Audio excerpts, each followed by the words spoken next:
Abashubuzi b'ebyenyanja aba Katunguru mu district ya Rubirizi bakemerezwa ba fisheries ahawe umwanya mbogo babiri nibagurizamu ebyenyanja byabo nikwo kushaba kwombeka omwanya omurungi.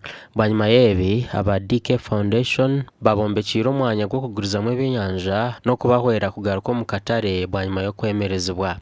Abantu bahabe ebyenyanja twara mu shoko okusiba ba DKF bwokulimo gwamano kubatikoraha ebinyonyi bensisire ebyenyanja byitu abakasitoma bakizanko okugura ebyenyanja obumwe nabwe bibanera.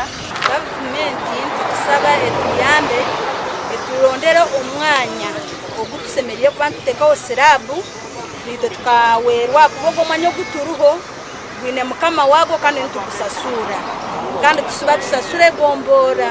Twende ntunguka mu bantu twenda abantu bitu ba Rubirizi ninga Nyaruguru baganyigoma kuko wasanga abantu bitu kuko bagambira nibabona sanga bakasitoma nibabikanga kumino mwanya mbi kikakusemeza.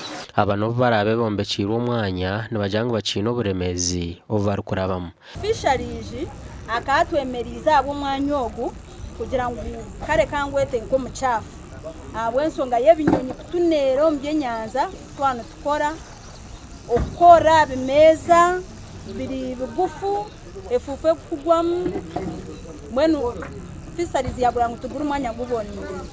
Enzo tufuna nebye beye y'inyanza nokusanga ize byenyanza bitembere n'cyakare byenyanza bishumira usanga icyenyanza wakigura nke 15 waza kuko mu kataro usanga nkahanda byenyanza bababire bukira usanga bomba kiguze kumisha cyo kumanisha to kabasabye kuguzana no 15 kandi ori yaguze kumisha. Gasha kwa Onesimus Ndianabo.